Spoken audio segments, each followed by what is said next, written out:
My dear students, पिछले class में हम लोग टाइप्स ऑफ केमिकल रिएक्शंस में combination reactions and decomposition reactions के 3 types, thermal decomposition reactions, electro decomposition reaction and photo decomposition reaction के संबंध में पढ़ चुके हैं। तो इसके बाद जो हम लोग displacement reaction, double displacement reaction, oxidation reduction reaction और redox reaction and effect of oxidation reaction in our everyday life के संबंध में पढ़ेंगे। तो आइए सबसे पहले हम लोग डिस्प्लेसमेंट रिएक्शन के संबंध में पढ़ते हैं। तो डिस्प्लेसमेंट रिएक्शन क्या है, सबसे पहले हम लोग जानेंगे। डिस्प्लेसमेंट रिएक्शन एक एक्टिविटी से इसको हम लोग क्लियर करेंगे। फॉर एग्जांपल, जब फ्रेश आयरन नेल को हम लोग कॉपर सल्फेट के एक्वस सॉल्यूशन में रखते हैं तो आयरन कॉपर सल्फेट के एक्वस सॉल्यूशन से कॉपर को डिस्प्लेस कर देता है, आयरन सल्फेट बनाता है।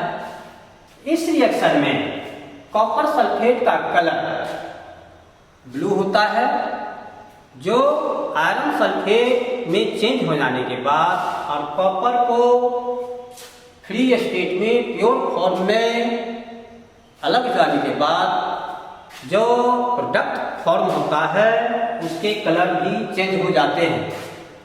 तो कॉपर का कलर रेडिश ब्राउन है, आयरन सल्फेट का कलर ग्रीन होता है। इस प्रकार से हम लोग देखते हैं कि ये कॉपर जो फ्री स्टेट में रिलीज होता है ये आयरन नेल पर डिपॉजिट होता है। आयरन नेल का जो कलर है वो रेडिश ब्राउन हो जाता है और जो एक्वस सॉल्यूशन में जो आयरन सल्फेट बच जाता है उसका कलर ग्रीन होने के कारण ये कलर फेंट कर जाता है और ये चेंज हो जाता है। इस रिएक्शन में हम लोग देखते हैं कि आयरन कॉपर को उसमें से कॉपर सल्फेट के एक्वस सॉल्यूशन में से डिस्प्लेस कर देता है। तो यह डिस्प्लेसमेंट रिएक्शन है। अब हम लोग इसको डिफाइन करें। What is displacement reaction? Those chemical reactions in which more reactive element displace a less reactive element metal. Again, those chemical reactions in which more reactive metal displace a less reactive metal from its aqueous solution of ionic compound is called displacement reaction. तो example में हम लोग लेते हैं कि copper sulphate का जो solution है इसमें आयरन नेल डालते हैं। इसके लिए इसका इक्वेशन होगा तो Fe solid plus CuSO4 aqueous after chemical reaction, ये रिएक्टेंट साइड हुए तो FeSO4 plus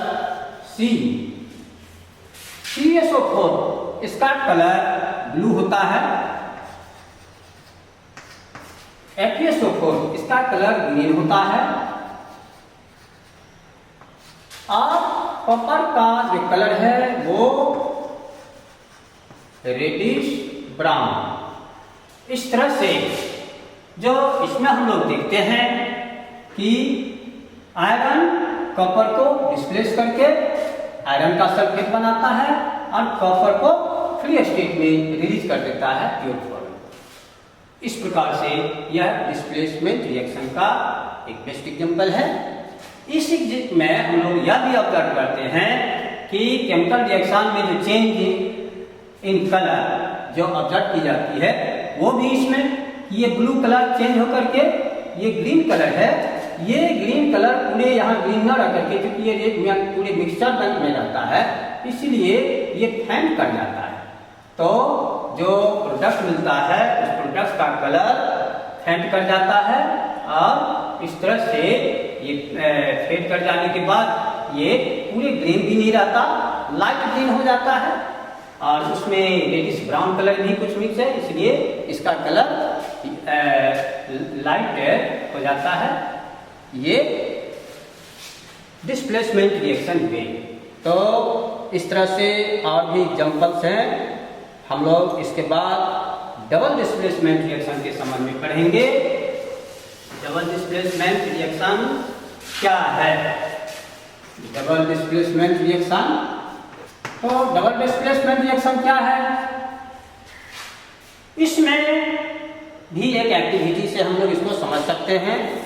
double displacement reaction को हम लोग बेरियम सल्फेट, सोडियम सल्फेट और बेरियम क्लोराइड, सोडियम सल्फेट और बेरियम क्लोराइड, इसमें कई सेट होते हैं जिसके साथ रिएक्शन को हम लोग डील कर सकते हैं। यहाँ एक सेट से लेते हैं, तो बेरियम का यहाँ क्लोराइड और सोडियम का सल्फेट लेते हैं, दोनों ही एक्वस फॉर्म में होता है। तो इसमें जो सोडियम का जो सल्फेट है Na2SO4, ये भी एक्वस फॉर्म में है, प्लस जो इसमें बेरियम का जो क्लोराइड है ये भी एक्वस फॉर्म में है, BaCl2, ये भी एक्वस फॉर्म में है। तो इसमें क्या होता है, जब एक्वस फॉर्म में कोई आयनिक कंपाउंड होते हैं तो ये पॉजिटिव और निगेटिव आयन में टूट जाते हैं। तो सबसे पहले पॉजिटिव और निगेटिव आयन में टूटता है, तो यहाँ सोडियम आयन में, सल्फेट आयन, बेरियम आयन में, और ये क्लोराइड आयन में टूटता है। इसके बाद इंटरचेंज ऑफ आयन होता है, इंटरचेंज ऑफ आयन में सोडियम क्लोरीन के साथ आ जाता है, तो और बेरियम सल्फेट के साथ आ जाता है, तो BaSO4 ये सॉलिड स्टेट में होते हैं, प्लस सोडियम क्लोराइड 2NaCl, ये एक्वस फॉर्म में ही रहते हैं। ये व्हाइट प्रेसिपिटेट के फॉर्म में मिलता है।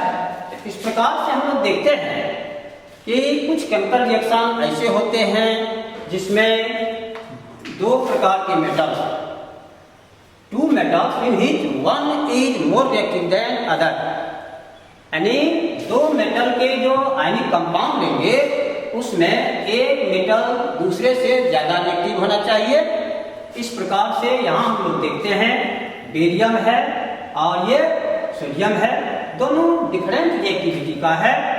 तो जब भी हम लोग सोडियम सल्फेट को वाटर में मिलाते हैं तो सबसे पहले क्या होता है कि ये जो सोडियम जो है तो सल्फेट है, तो Na2SO4 ये एक्वस फॉर्म में जो होता है तो 2Na प्लस SO4 2- ये आयन में डिजोल्व हो जाता है।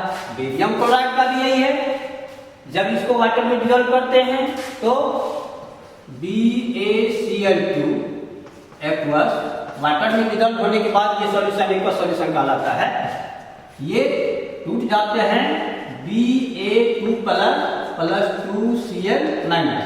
अब हम क्या देखते हैं, interchange of ion, interchange of ion यानी सोडियम क्लोरीन के साथ और बेरियम सल्फेट के साथ आ जाते हैं। इंटरचेंज ऑफ आयन, यहाँ इंटरचेंज ऑफ आयन होते हैं, यानी कि सोडियम आयन क्लोरीन के साथ और बेरियम आयन सल्फेट आयन के साथ, दोनों आयन आपस में इंटरचेंज ऑफ आयन की अदला बदली होती है।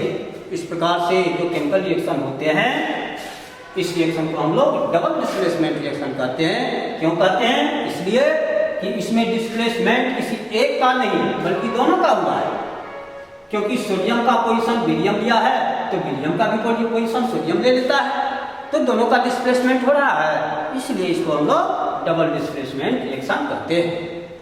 तो इसमें क्या होता है हो सकता है कि कोई एक इनस्टेबल फॉर्म में हो, यानी वो सॉलिड स्टेट में हो, तो ऐसे कंडीशन में जो होते हैं वो प्रिसिपिटेट फॉर्म करता है। तो इस कुछ ऐसे भी chemical reaction double displacement reaction में होते हैं जिसमें प्रोडक्ट प्रिसिपिटेट के रूप में होते हैं, हम लोग इसको प्रिसिपिटेशन रिएक्शन भी कर सकते हैं। अच्छा, तो अब हम डिफाइन करें डबल डिस्प्लेसमेंट रिएक्शन को। दो chemical reactions in aqueous solution of two ionic compound react by the interchange of ion to form two different compounds. Such type of chemical reaction is called double displacement reaction. तो ये double displacement reaction का एक example है। इसके बाद इससे और भी बहुत से एग्जांपल है, आप लोगों को बुक में अवेलेबल होगा। एनसीईआरटी बुक को निकाल के आप लोग आगे में रख के इसको समझने का प्रयास करेंगे। इसके बाद अदर बुक भी जो आपके पास हो उसको रख के देखेंगे, डिफरेंट सेट ऑफ रिएक्शन का आपको मिलेगा। एक सेट इसको मैंने दिखाया। तो इस तरह से ये डबल डिस्प्लेसमेंट रिएक्शन है। इस रिएक्शन में ये कंडीशन कंपलसरी जरूरी है कि दोनों ही प्रकार के आयनिक कंपाउंड, जैसे सोडियम सल्फेट, बेरियम क्लोराइड, वो ड्राई स्टेट में कभी नहीं होना चाहिए। इसको हमेशा एक्वस सॉल्यूशन के फॉर्म में होना चाहिए। एक्वस सॉल्यूशन वे सॉल्यूशन है जो वाटर में बनाए जाते हैं। तो वाटर पोलर सॉल्वेंट होते हैं, आयनिक कंपाउंड पोलर सॉल्वेंट में डिजॉल्व हो जाते हैं। इसलिए ये सॉल्यूशन में जो आपने देखा, जैसे मैंने यहाँ तोड़ के दिखाया है कि सोडियम सल्फेट सोडियम आयन और सल्फेट आयन में टूटते हैं, बेरियम क्लोराइड बेरियम आयन और क्लोरीन आयन में टूटते हैं, इंटरचेंज ऑफ आयन होते हैं, आयन की अदला बदली हो जाती है और नए प्रोडक्ट बनते हैं, फिर वे नए दो कंपाउंड बनते हैं। दोनों कंपाउंड हो सकता है कि कोई एक इंसॉल्युबल सॉलिड स्टेट में हो, प्रिसिपिटेट के रूप में फॉर्म होता है। इसका कलर डिपेंड करता है कि उसका जो कंपाउंड का कलर क्या है उस पर, और एक दूसरा प्रोडक्ट जो बनता है वो एक्वस में हो तो वाटर में डिसॉल्व हो जाते हैं। इस प्रकार से टू डिफरेंट कंपाउंड फॉर्म होते हैं। तो ये आपने देखा कि आज की क्लास में हमने डिस्प्लेसमेंट रिएक्शन और डबल डिस्प्लेसमेंट रिएक्शन दोनों को समझा है। इसको मैंने एग्जांपल देकर के एक्टिविटी के साथ एक्सप्लेन किया है। बुक कंटेक्ट करके आप चेंज इन कलर को डिस्प्लेसमेंट रिएक्शन में पढ़ेंगे और डबल डिस्प्लेसमेंट रिएक्शन में कैसे इंटरचेंज ऑफ आयन होते हैं मैंने दिखाया है, उसको लिखिएगा। बुक में न हो तो यहाँ से समझना है और इसके बाद फिर हम अगले क्लास में आगे बढ़ेंगे।